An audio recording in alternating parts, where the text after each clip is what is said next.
Salut à tous, on se retrouve pour l'épisode 3493 du Zap Image. On commence aujourd'hui ce mercredi 26 novembre avec des anniversaires.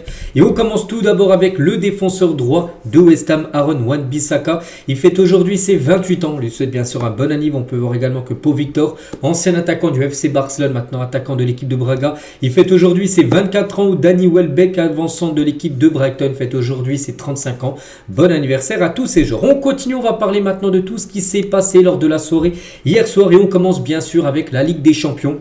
Et on commence directement avec l'équipe française de l'Olympique de Marseille qui jouait contre Newcastle. J'ai regardé le match hier et l'Olympique de Marseille s'est imposé, je trouve, logiquement face à cette équipe de Newcastle 1-0. Donc Barnes a été buteur au bout de 6 minutes de jeu avant que Aubameyang, les gars, juste après la reprise de la deuxième période, marque 2 buts en l'espace de 4 minutes. Il a totalement renversé bien sûr la rencontre et du coup Marseille s'est imposé 2-1 face au Magpies. Donc très bon résultat pour Marseille parce que quand ils perdaient 1-0, le début de match était catastrophique parce que juste avant le but qu'ils prennent, ils ont sauvé un ballon sur la ligne. Hochberg, il n'aurait pas été là, ça aurait fait peut-être 2-0 pour Newcastle au bout de 6 minutes de jeu. Bon, après, Marseille a su rentrer dans le match et a su avoir des belles occasions. Pour moi, je pense que la victoire est logique quand même de cette équipe de Marseille face à Newcastle. Donc, très bon résultat, il fallait gagner. Donc, Marseille l'a fait. Et Aubameyang, coup sur coup, en une du journal L'équipe aujourd'hui par rapport à son doublé, coup sur coup, en l'espace de 4 minutes. Il a marqué le doublé, l'attaquant gabonais, bien sûr. Et Marseille, les gars, donc c'est la première fois de son histoire que l'OM marque 2 buts dans un même match face à un club anglais en Ligue des Champions. Parce qu'à chaque fois, Marseille, soit il ne marquait pas, souvent, ou soit il marquait au pire un but contre une équipe anglaise, et ils en ont marqué 2 contre Newcastle. En 21 matchs dans leur histoire de Ligue des Champions, c'est la première fois qu'ils arrivent à marquer 2 buts contre une équipe anglaise. En Champions League, félicitations à eux et aussi cette série catastrophique de Marseille. Ça y est, c'est fini les gars, l'OM met fin à une série de 17 défaites consécutives contre les clubs du top 5 européen en Ligue des Champions, donc contre les équipes de Serie A, de Liga, de Bundesliga, de Première Ligue. À chaque fois Marseille perdait. Regardez tous les derniers résultats. La dernière victoire, les gars, c'était en février 2012, il y a plus de 13 ans, face à l'Inter Milan. Et depuis, c'est vrai qu'ils ont gagné quelques matchs, mais voilà, contre peut-être des équipes néerlandaises, contre des équipes peut-être portugaises. Mais voilà, contre les équipes du top 5 européen, enfin plutôt top 4, on avait la Ligue 1. Et ben voilà, enfin une victoire pour l'Olympique de Marseille. Toujours avec eux, donc le matin, donc hier soir, la barre des 250 matchs en Coupe d'Europe. Le troisième club français a atteint ce palier, donc 250 pour Marseille, 272 pour Lyon et 278 pour le Paris Saint-Germain. Toujours avec eux, on va parler de Roberto De Zerbi, donc avec 59% de matchs remportés. Roberto De Zerbi a le ratio de victoire le plus élevé pour un entraîneur de l'OM depuis 1993, depuis cette année, qui a été bien sûr fantastique. Peut-être la plus belle bien sûr dans l'histoire de l'OM avec la Ligue des Champions remportée. Et depuis, voilà, c'est lui qui a le pourcentage en gros de victoire le plus élevé pour un entraîneur du côté de Marseille. Et De Zerbi, qu'est-ce qu'il a pensé bien sûr de cette rencontre, de ce résultat? Il a dit on n'a pas joué de façon excellente, mais c'était mieux que contre l'Atalanta. C'est contre l'Atalanta, Marseille a produit un très mauvais match, il a perdu 1-0. Logiquement, l'Atalanta aurait pu marquer plus de buts dans le match. Donc là, pour moi, c'est plutôt logique. Il y a quand même cette victoire, donc il dit oui que la façon de jouer était bien meilleure que contre l'Atalanta. Des jeunes ont joué et ont bien joué comme Bacola. L'équipe a joué avec le ballon et ensuite on a joué avec le cœur, bien sûr, à la fin de la rencontre. Toujours avec De Zerbi, donc on a 6 points, donc il y a 2 victoires et 3 défaites pour l'instant pour Marseille en Ligue des Champions. C'est moins que ce qu'on aurait mérité, parce que lui, il dit qu'il aurait pu prendre un peu plus de points peut-être au Sporting. On sait Marseille a gagné 1-0 à la mi-temps, puis ils avaient perdu 2-1. Peut-être aussi sur d'autres matchs, peut-être un nul du côté du Real Madrid. Il aurait peut-être visé. Donc pour lui, 6 points, c'est bien, mais c'est pas assez. Pour lui, il aurait mérité plus de points sur ce début de saison de Champions League. Et c'est vrai que De Zerbi, les gars, cette saison, c'est 18 matchs. Toutes compétitions confondues et surtout 18 11 de départ différents. Donc hier, c'était pas encore le même 11 que lors du match précédent. Et il a mis par exemple titulaire le jeune Bacola qui a été bon les gars. Première titularisation avec l'OM. Passeur D, c'est lui qui fait la passe D pour le premier but d'Aubameyang juste après, bien sûr, la reprise. Et De Zerbi, sur la prestation de Daryl Bacola, donc je lui ai demandé de jouer comme s'il était au parc avec ses amis. Il m'a beaucoup plu, même en première mi-temps quand il a raté quelques passes, sa personnalité, son courage m'ont plu. Parfois, il faut prendre des risques. C'était prendre un risque de le faire jouer ce soir et directement titulaire. C'est la première fois qu'il a été titulaire. Il avait déjà joué quelques matchs avec Marseille, mais rentré en cours de jeu. Donc là, directement titulaire. En plus, un match de Ligue des Champions. Donc en plus, contre une équipe redoutable qui est Newcastle. Le Vélodrome est un stade généreux pour les jeunes du centre de formation. Les supporters l'ont aidé. Même dans ses erreurs, vous savez qu'il a même pris un jaune sur une simulation, mais tu sentais qu'il avait envie, tout simplement. Ce Daryl Bacola, il était très content de sa performance, tout simplement. Et à noter que ce tout jeune joueur, qui a seulement 17 ans et 11 mois, il fait ses 18 ans là, le mois prochain, donc il est devenu hier le 3e plus jeune joueur de l'histoire de l'OM à être titularisé en Ligue des Champions. Le premier, c'est toujours Marquet, 17 ans et 5 mois, et André Ayew, 17 ans et 10 mois, et lui, 17 ans et 11 mois. Voilà, c'est le 3e plus jeune joueur de l'histoire de l'OM à démarrer un match titulaire en Champions League. Le meilleur joueur de cette rencontre, sans surprise, c'est Aubameyang avec son doublé, c'est lui qui remporte le prix, bien sûr, du MVP. Donc la première mi-temps était très compliquée pour Aubameyang, mais la deuxième, il met le doublé en l'espace de 4 minutes. Et bien sûr, ça renverse totalement le match. En plus, son premier but est compliqué à mettre. Le deuxième, c'est un centre de Timothy Weah qu'il arrive à couper. Mais le deuxième, il faut la mettre, même s'il est excentré, même s'il n'y a plus personne dans les cages. Il est quand même sur... au niveau de la ligne de touche, il n'y a plus trop d'angle pour marquer. Il a réussi à le mettre. Donc félicitations à lui. Et cette saison, les gars, avec son nouveau but et même son nouveau doublé. Donc il monte ses stats à 19 matchs, toutes compétitions confondues. 12 buts et 7 passes décisives pour Pierre-Emerick Aubameyang à 36 ans. Et c'est un record. Aubameyang est devenu hier soir le plus vieux joueur à inscrire un doublé avec un club français en Ligue des Champions. 36 ans et 5 mois. Personne dans l'histoire d'un club français a marqué un doublé aussi vieux que Pierre-Emerick Aubameyang. Et Daniel Riolo, donc lui valide totalement la prestation de Aubameyang face à Newcastle dans un match de Ligue des Champions. Faire une telle performance, je dis merci monsieur. On attendait une vraie réponse d'Aubameyang parce qu'être bon dans le vestiaire ça compte, mais sur le terrain il ne m'avait pas encore transcendé. Et là ce soir c'est une réponse en gros. Donc on a Riolo très content de la performance bien sûr d'Aubameyang qui a été décisif bien sûr lors d'un grand soir de Ligue des Champions. On peut parler aussi de Rulli parce que Marseille bien sûr a su marquer 2 buts, mais Marseille c'est concédé comme souvent. Marseille concède quand même beaucoup d'occasions et il faut l'avouer que Marseille a un très bon gardien. C'est Rulli les gars, donc il a réalisé quand même 29 arrêts cette saison en Ligue des Champions. Seul Nikita Ekin, donc le gardien russe de Bodo Glimt, fait mieux avec 31 arrêts cette saison en Ligue des Champions. Dire que Marseille quand même concède beaucoup de tirs, parce que là s'il ne fait aucun arrêt ils prennent 29 buts à Marseille. Donc il est très très bon quand même Rulli les gars, qui a fait son match bien sûr hier. Et à la fin du match il a dit parce que il s'est fait marcher par Burn sur la tête hier quand même. Bon après c'est pas volontaire bien sûr du joueur de Newcastle, donc il n'a pas pris de carton. Mais au Vélodrome, on est 12. Donc la pensée de Rulli pour le public marseillais ce soir. Après la victoire contre Newcastle, il a dit vraiment que les supporters... Et c'était le 12e homme tout simplement de cette équipe de l'OM. Super fantastique soirée à l'OM. Donc la joie du propriétaire de l'OM, Franck McCourt, dans les couloirs du Vélodrome. Il était là, il ne vient pas tout le temps, il ne vient pas tous les matchs, mais il était présent vu que là c'était un grand match de Champions League. Et il était très content bien sûr, c'est lui le propriétaire de l'Olympique de Marseille. Dominique Sévérac sur l'OM, donc lui c'est un journaliste, un consultant plutôt du journal L'équipe du soir, sur la chaîne 21. Ils ont le niveau pour la Ligue des Champions, il a dit, ils vont battre Liverpool. Vous pouvez enregistrer donc prochain match de Marseille à domicile, parce que là il y aura bien sûr un match à l'extérieur avant, mais prochain match à domicile les gars, ça sera Liverpool. Voilà, encore une équipe anglaise pour Marseille.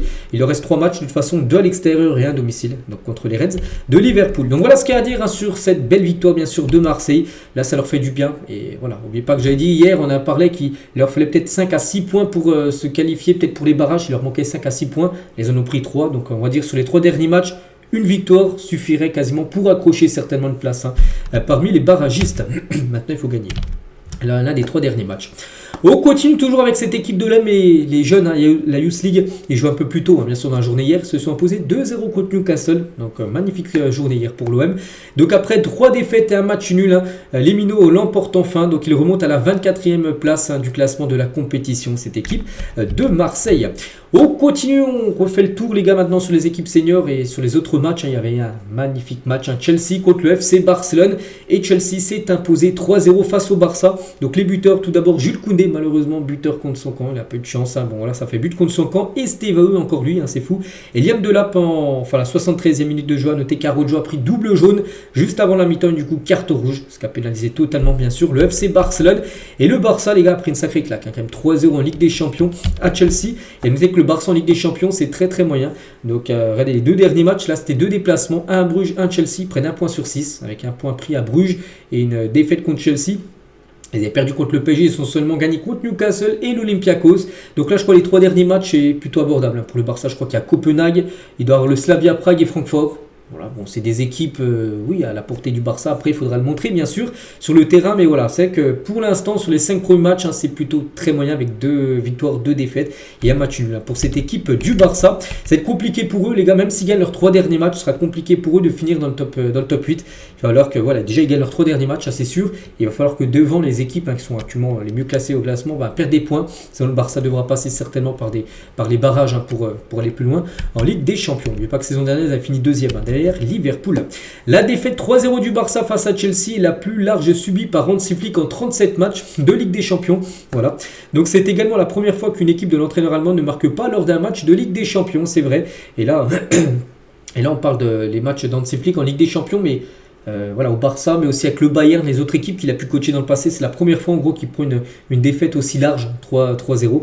Et c'est la première fois également que son équipe ne marque pas lors d'un match de Ligue des Champions. Toujours avec Flick, on avait bien commencé le match. On aurait même pu ouvrir le score en tout début de match, mais voilà, ça n'a pas été le cas. Mais le carton rouge a totalement changé, bien sûr, la donne du match. Être à 10 face à une équipe fantastique de Chelsea, c'était très compliqué. Mais je reste très positif pour la suite, y compris en Ligue des Champions. Donc lui, malgré le début de saison qui est moyen, on peut voir les stades. Donc lui, pas de panique, voilà, pour Hansi Flick. Mais bon, Hansi Flick, les gars, quand même promet une chose. Il promet un nouveau Barça prochainement après la défaite. Donc il y aura des décisions qui seront prises. Voilà, donc il va essayer de changer tout ça parce que là, il voit qu'actuellement, il ne perd pas non plus son équipe, mais il voit qu'actuellement, le Barça est quand même en difficulté. Donc je vous promets que nous verrons un autre Barça. Je veux du dynamisme dans mon équipe. Nous devons tout analyser. Donc voilà, là, il va vraiment... se réunir peut-être avec ses adjoints, tout ça, son staff pour voir tout ce qui n'a pas été lors de ce match. Et il promet un nouveau Barça très prochainement, voilà, dans les prochaines semaines. On peut parler aussi de ce fait de match, bien sûr, le carton rouge de Ronald Araujo. Donc c'est un jaune, mais il avait déjà un jaune avant, donc du coup, double jaune, carton rouge. Donc juste avant la mi-temps, la 44e, donc voilà, donc du coup ça a été très compliqué, bien sûr, pour le Barça. Et Araujo, les gars, c'est pas la première fois, il est beaucoup critiqué. Il a déjà saboté le Barça face au PSG en 2024 où il avait fait rouge. Sur Barcola, là il fait rouge face à Chelsea. Donc là c'était plus important, là c'était un match élimination directe. On se souvient, c'était un quart de finale retour de LDC. Là c'est un match de poule. Mais bon, voilà, souvent les gars, ils pénalisent le Barça. Et là il est beaucoup pointé du doigt, bien sûr, Araujo. Du côté, bien sûr, du FC Barcelone par les supporters, on peut parler aussi de Lamine Yamal qui était très attendu, bien sûr, Lamine. Donc il a commencé titulaire, il n'a pas fini le match. À la 79e, de toute façon il y avait 3-0.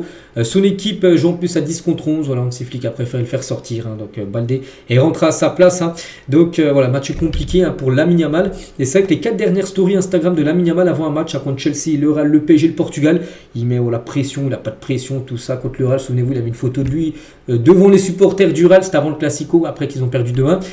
Hier les gars, avant le match, il a remis une story, on pensait que c'était fini, peut-être les stories d'avant-match, parce que tout ce qui s'était passé au Real, ça a surmotivé les joueurs du Real, mais il a refait la même chose avant le match, les gars, contre Chelsea.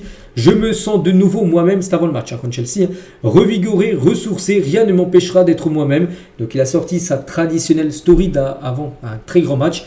Et de nouveau défaite. Les 4 dernières fois qu'il a fait ça, à chaque fois, son équipe s'est inclinée. Voilà pour l'équipe, pour Lamine Yamal. Et à noter qu'il était dans le couloir de Marc Cucurella, et Cucurella est en conférence de presse la veille du match, il avait dit. Voilà, donc je suis prêt à affronter Lamine Yamal, je le connais très bien. J'avais déjà dit à Estevao l'entraînement de mettre des protèges tibia parce que, en gros, pour me préparer avec le duel avec Lamine Yamal. Et c'est, regardez, qui est l'homme du match, les gars, c'est Cucurella qui a totalement effacé Lamine Yamal du match. Regardez-moi ce match. Donc 4 tacles réussis sur 5, une interception, 4 récupérations, 8 duels gagnés, une passe clé, 97 ballons touchés, 55 passes, homme du match. Cucurella, c'est vrai qu'il fait partie certainement du top 3 actuellement des meilleurs défenseurs gauche du monde. Donc je pense à Nuno Mendes, bien sûr. Et je pense qu'il est dedans, peut-être avec aussi Grimaldo qui est très bon, qu'on parlera tout à l'heure aussi Grimaldo.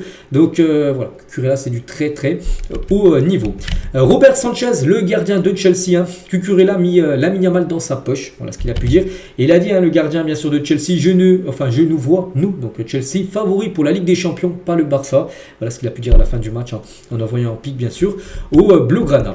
On peut parler aussi de Estevao, quel joueur ce Estevao qui est arrivé bien sûr l'été dernier, il est arrivé en provenance de Palmeiras, mais n'oubliez pas qu'il a déjà signé à Chelsea depuis un an. Et on en parlait déjà de ce joueur à l'avant, les gars, on disait que c'était un sacré crack. Voilà, on voulait voir ce que ça allait donner dans un club comme Chelsea, tout ça. Voilà, regardez, c'est 3 buts pour ses 3 premières titularisations Ligue des Champions. C'est un sacré événement, bien sûr, ce joueur. On parle beaucoup de Lamine Yamal, il a le même âge que Lamine Yamal. Voilà, on parle peut-être beaucoup plus de Lamine, mais lui les gars il est quand même exceptionnel aussi, Estevao. Seul Mbappé et Haaland avaient réalisé cette performance auparavant lors de leurs 3 premières titularisations de marquer au moins 3 buts. Lui fait exactement la même chose.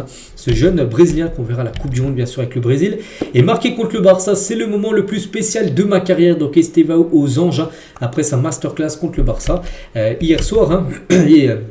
Comment dire, Enzo Maresca, il a parlé bien sûr de Estevao. Estevao est un joueur à part, c'est un joueur à l'ancienne. Il n'utilise pas les réseaux sociaux, il se concentre uniquement sur le football, voilà, sur ce qu'il a à faire. Il le fait très bien pour l'instant du côté de son club de Chelsea. Donc voilà ce qu'il y a à dire sur cette belle victoire bien sûr de Chelsea les gars, qui prend des points importants pour finir dans le top 8. Il y a des chances de le voir dans le top 8 bien sûr. Cette équipe des Blues Sea continue à produire le même genre de match qu'hier. On continue avec d'autres matchs. Dortmund jouait contre Villarreal et là aussi festival pour le BVB, 4-0 pour Dortmund. A noter que Guirassy a été auteur d'un doublé lors du match. Notez qu'il y a eu un rouge aussi, Foyt à 50e. Ça a été compliqué après pour l'équipe espagnole. Et Guirassy, avec son doublé, les gars, a été élu homme du match. L'attaquant du BVB, l'attaquant guinéen. La victoire de la Juventus Turin du côté de Bodo Glimt. C'est toujours un stade compliqué à aller chercher des points. Et bien la Juve s'est imposée 3-2. Donc ils perdent 1-0. Donc Openda, McKinney et Jonathan David, ça lui faire du bien, ont été les 3 buteurs. Du côté de cette équipe de la Juve, à noter que Kenan Yildiz, qui est entré en cours de jeu, les gars, il a totalement changé le match. Voilà, c'est lui qui a été élu homme du match. Il a peut-être pas marqué. Bon, je sais pas s'il a délivré une passe D peut-être. Mais en tout cas, il a fait une énorme rentrée en jeu. Et ça a totalement changé le match. Et voilà, grâce à lui, on va dire, la Juventus s'est imposée. On continue avec, on peut dire une surprise, Leverkusen qui avait pris, on se souvient, 7-2 là, il y a à peu près un mois et demi face au PSG. Et bien, ils sont partis s'imposer 2-0 du côté de Manchester City. Grimaldo, tiens, qu'on parlait tout à l'heure, peut-être parmi les meilleurs défenseurs gauche au monde, enfin je pense dans le top 3. Et Patrick Schick ont été les 2 buteurs côté allemand. Donc contre-performance de City qui a déjà perdu contre Newcastle il y a quelques jours en Première Ligue, et là il s'incline de nouveau à domicile, cette fois-ci contre Leverkusen et la perf XXL de Leverkusen. Les hommes de Guardiola ont concédé leur première défaite à domicile en phase de groupe de Ligue des Champions depuis le 19 septembre 2018 que City n'avait pas perdu en phase de groupe d'un match de Ligue des Champions. Ça avait été contre Lyon. 6 ans d'invincibilité terminés, ils ont déjà perdu des matchs à domicile, mais peut-être après en 8e, en quart ou en demi. Mais en phase de groupe, ça faisait 6 ans que vous n'avez pas perdu à domicile City. Donc voilà, pour montrer l'énorme coup réalisé bien sûr par le Bayer Leverkusen. A noter que Marc Flecken, donc le gardien de Leverkusen, a été exceptionnel. Il a fait quand même 9 arrêts. Voilà, il y a eu beaucoup de tirs, beaucoup d'occasions pour City. Il a tout arrêté, clean sheet pour lui, c'est aussi en grande partie grâce à lui bien sûr qui se sont imposés 2-0. Et à noter que Grimaldo buteur, donc il a déjà marqué 8 buts cette saison, c'est quand même pas mal. Et hier buteur bien sûr le capitaine bien sûr de l'équipe du Bayer Leverkusen qui partira certainement l'année prochaine. Il a un contrat jusqu'en 2027, donc la fin de saison il sera un an de la fin de son contrat, il devrait partir, il ne devrait pas prolonger. Il y a plein de clubs intéressés comme le Barça que j'ai pu voir qui est intéressé par Alejandro Grimaldo. On continue avec le Napoli contre Karabakh, ça a été compliqué à se dessiner mais la victoire est là.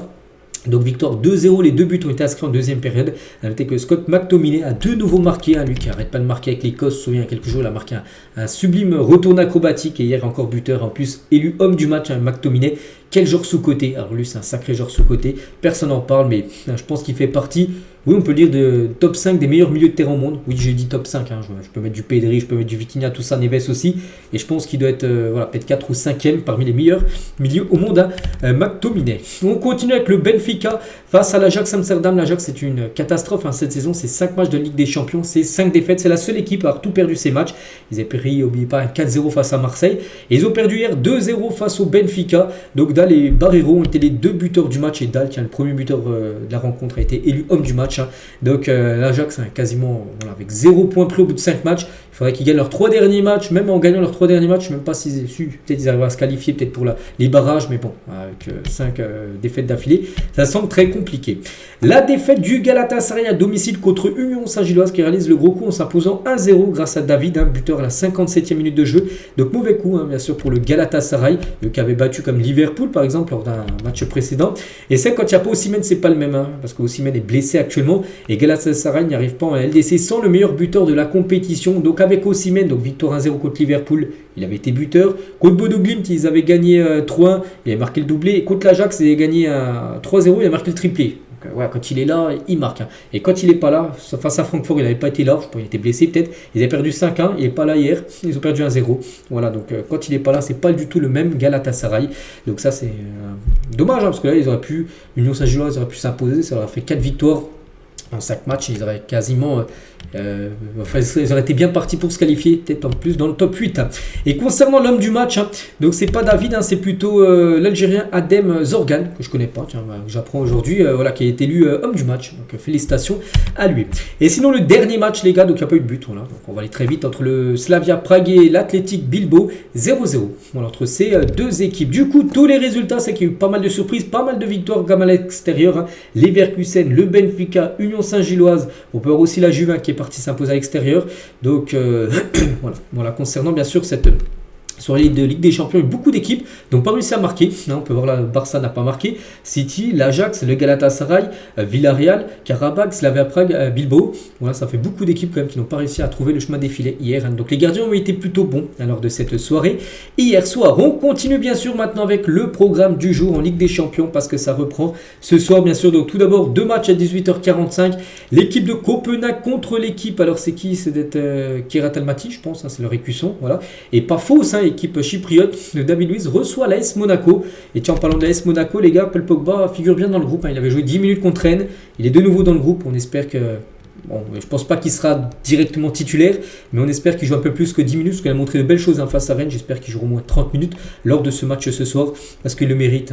Voilà, Paul Pogba, au vu de tout ce qu'il a pu avoir dans le passé, et je suis sûr il fera bien fou, cette équipe de Monaco. Sinon, ce soir, le programme, là, il y a des grosses affiches. Pour moi, la plus belle reste celle-là. Arsenal contre le Bayern, c'est simple. Le Bayern premier, Arsenal deuxième. Voilà, donc les deux équipes ont gagné leurs 4 premiers matchs. Donc, il y en a une qui perdra peut-être, ou peut-être match nul, on verra. Donc, énorme choc.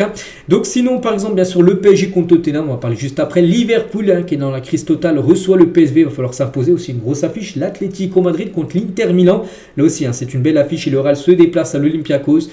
Voilà, concernant bien sûr les matchs du jour en Champions League. Et concernant quelques rencontres, donc Monaco, on a Paris bien sûr avec Pogba qui est dans le groupe. Et concernant le PSG qui reçoit l'équipe de Tottenham, donc le PSG, dernier match de LDC, défaite contre le Bayern, défaite de 1. Donc Paris doit gagner, il faut s'imposer ce soir pour reprendre des points, en cas de victoire ce soir, tu te rapproches encore de plus en plus d'un top 8 bien sûr, ce qui est l'objectif du club. Et Enrique l'a dit sur la Ligue des Champions, c'est notre compétition, on est le champion et on veut continuer sur le chemin, bien sûr. Donc ça passe ce soir par un bon match face à Tottenham que Paris a déjà battu, souvenez-vous, c'était en Super Coupe d'Europe où ça a été compliqué. Après Paris a eu seulement une semaine d'entraînement, Tottenham vous avez plus d'un mois d'entraînement, de pré-saison, il y a eu pas mal de matchs amicaux. Bon, Paris s'est imposé au tir au but au mois d'août dernier, donc là Paris, maintenant Paris est dans sa saison, donc je pense que ça sera un match totalement différent bien sûr de ce qui s'est passé en août dernier, et en plus c'est au parc. Toujours avec Enrique aussi sur le passage de Randal Colomoni, donc joueur du PSG prêté à Tottenham, donc ce sera un match spécial pour Colomoni, donc je ne peux rien dire sur Colomoni, c'est un joueur international de très haut niveau, c'est difficile pour beaucoup de joueurs d'être importants dans une équipe de ce niveau, il a le niveau pour être important dans n'importe quelle équipe, mais c'est difficile de valoriser ça. Voilà ce qu'il a pu dire sur Randal Colomoni. Il a parlé également d'Ousmane Dembélé, il dit qu'il devrait figurer dans le groupe, parce que pour l'instant, vous savez que je ne vous ai pas montré le groupe du PSG, j'ai pu montrer le groupe de Monaco parce que le groupe a été dévoilé, mais celui du PSG, vu qu'il joue à domicile ce soir, il n'a toujours pas été annoncé. Mais Enrique le dit, on verra donc aujourd'hui maintenant, s'il n'y a pas de problème, il sera dans les joueurs convoqués. Donc voilà, il y a des chances de le voir parmi les joueurs là. Après, est-ce qu'il sera titulaire? Ça m'étonnerait bien sûr. Il devrait commencer certainement sur le banc. Kvaratskhelia est également en conférence de presse. Je me donnerai toujours à 100% pour l'équipe. Il a également parlé de Colomoni. On sait que c'est un très bon joueur. Il est rapide et dangereux. Il faudra faire attention à lui. Il faudra le limiter. Il a parlé également de Marquinhos. Une superbe personne, un leader qui parle à tout le monde. Un vrai capitaine, bien sûr, Marquinhos. Il a en sens aussi João Neves, bien sûr.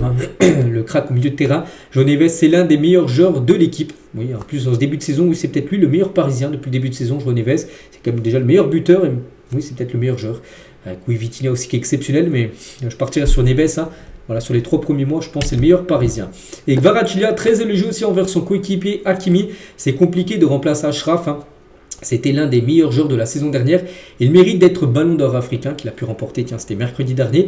Le coach a essayé quelques solutions sans lui. J'espère qu'il va revenir bientôt. C'est un joueur fabuleux, une super personne. Voilà le beau message de Kvaratskhelia par rapport bien sûr à Achraf Hakimi, qui est bien sûr pas là ce soir. Et Kvara est bluffé aussi par les jeunes du PSG, les Titi. Donc ces jeunes sont incroyables, ils travaillent très dur. Parfois on ne réalise pas qu'ils ont 16 ou 17 ans. Ils continuent à bosser après les entraînements, c'est génial. C'est une super académie à Paris. Ils feront partie des super joueurs dans le futur. Donc voilà, quelques déclarations bien sûr de Kvara qui est en conférence de presse avec Enrique. C'était bien sûr hier. Les compos attendus ce soir pour ce PSG Tottenham de côté parisien.